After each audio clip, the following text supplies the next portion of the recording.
I've got a Canadian connection. In my next guest, former Liberal Federal Finance Minister Bill Morneau is attending today's events here in the Convention Centre, and he joins me live now. Hi, Minister Morneau. Good to see you. Mr. Morneau, sorry. Yeah, just call me Bill. I was used to it. Yeah. It's great to be here. Thanks very much for making the time. Tell me why this interested you, why you wanted to be here. Well, I was in the U.S., and I thought having the opportunity to come here, I could rekindle some relationships with people that I knew from the Obama administration, but more importantly, just see what's going on, the dynamics. There's incredible energy here. You can feel the excitement in the city. So it's potentially a turning point. It's great to be here. You were in politics for a number of years. What has happened over the last 4 weeks is something pretty fascinating for many of us sort of political junkies as it gets. What has been your perception from the outside about, it's exactly 1 month, I think, the 21st of August is when Joe Biden stepped aside. Like, what is your, or 21st of July, pardon me, what is your perception of how that has unfolded and how unique it is?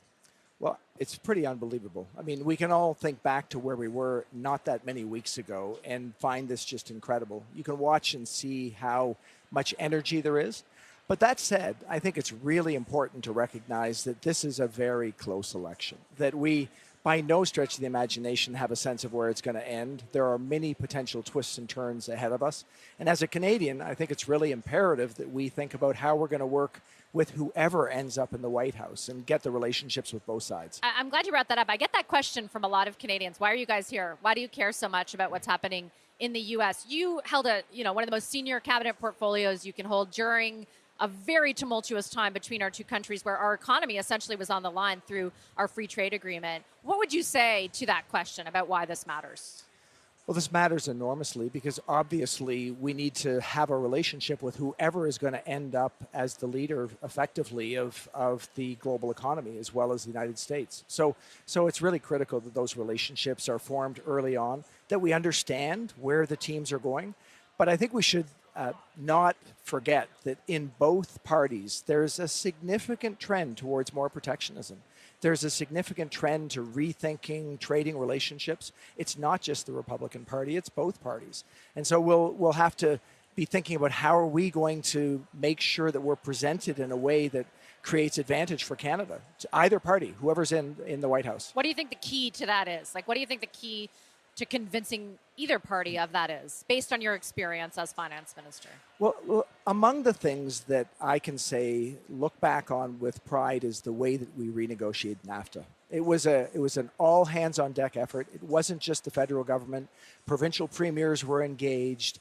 Business leaders were engaged across the country. Union leaders were engaged. So we were very effective at developing that relationship to help Americans to understand how important it was that we had this relationship.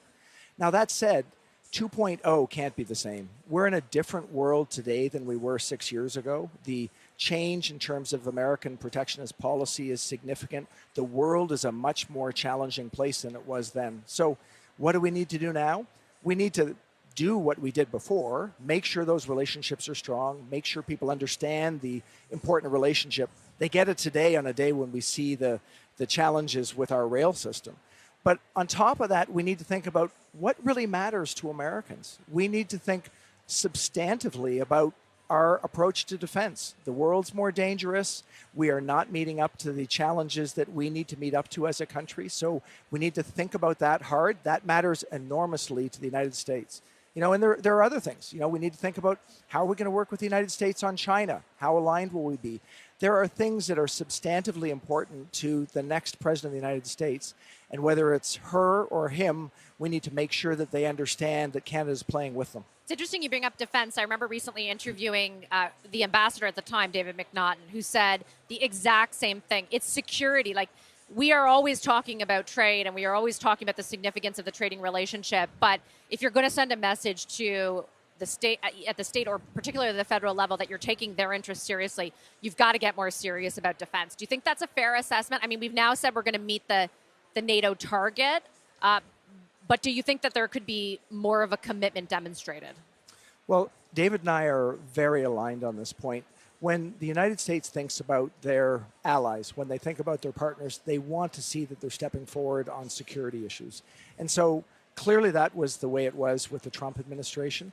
But I don't think we should forget that every single American president has to deal with issues that are extremely challenging. And right now, at this moment, in thinking about what's going on in Russia and the Ukraine in particular, there is a real call for us to be part of that. We've stepped up on that issue, but broadly speaking, there's a world that's more dangerous. So I do think that we need to seriously think about how we meet not only that NATO commitment in the time frame that we said, but how we can do that even more rapidly to make sure that Americans can see us stepping up. Let me ask you from, because I have you here as a former finance minister, the pushback from, the government or others even, because even Pierre Poilievre has not articulated a specific date, is we don't have the money essentially to do it, that it's very expensive to do. Is it possible to meet those targets, exceed them, meet them faster? Because I know that you previously advocated for more restraint, more generally speaking. Well, I do think that it's important that we try our best to make sure that we are being very fiscally responsible. In that context, we need to make choices. Choices are difficult, but one choice that I think we have no choice but to consider is how we're going to meet up to our security responsibilities in the framework of a more difficult world. So, yes, it's expensive. Yes, it's roughly $15 billion more a year, and that's a lot of money. But think about the importance of our trading relationship with the United States. Think about the need for us to ally ourselves with our partners. Those are critical issues too. So I'm not saying it's easy, and I'm not saying that the current government won't have to make difficult choices, or the next government, but we need to make those choices because we need to recognize the world we're in is more dangerous. 14% of the trade you reference between our two countries goes by rail. You mentioned CN. It's now breaking news north of the border. Minister of Labour Steve McKinnon has said that they're sending it to binding arbitration. Is that the right move in your view? Well, first of all, it's breaking news north of the border, but I think for Here Canadians too. watching this, it is breaking news here. So it's not that often that Canadian news breaks the Chicago news. It's everywhere here. So it's everywhere. It is really important. It's obviously critical that the parties get back to the table. It costs our economy a lot on a daily basis. The typical strike has gone on for 10 days or so. That's a long time. So I think that what the minister has done is appropriate at this stage. You need to get people back to the table, make sure there's a way to do that.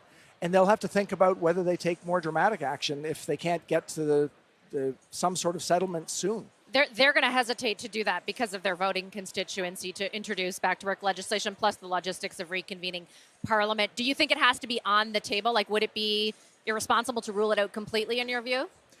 Well, I think they're going to have to think about whatever they need to do. Obviously, what they'll want to do is do it step by step. So their hope, and all of our hope, is that we'll get through this quickly, that the approach that they're taking will get people back to the table.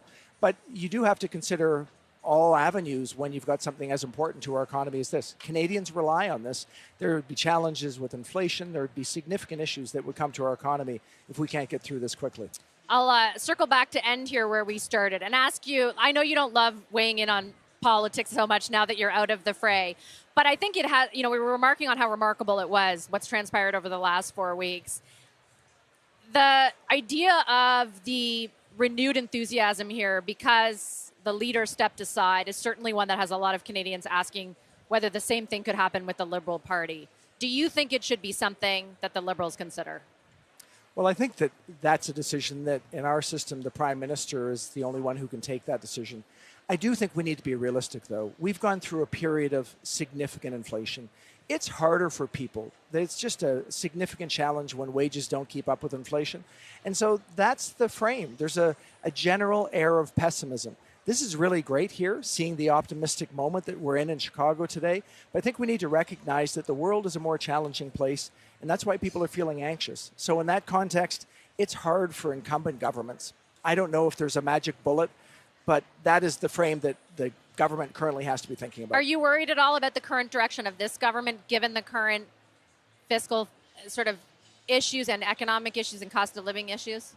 Well, as I've said, I think there's some things that are really important. I think we need to step up to be part of our NATO commitment. I think that we do need to continue to be fiscally responsible. I think Canada broadly, though, is still in a relatively fiscally responsible place when we compare it to places like the United States, which is seriously spending beyond their means. But we do need to remember that we don't have a reserve currency. We need to be fiscally responsible. And, I'm going to continue to be on that page and hope that what we can do is make investments in growth that will actually bring us to a better place. I'm going to leave it there, Mr. Morneau. Okay, Pleasure. thank you. Enjoy Really the great rest to of the see you. convention. Thanks so much. I'll Thanks. throw it back to you, Renee, in studio. We'll have lots more here tonight.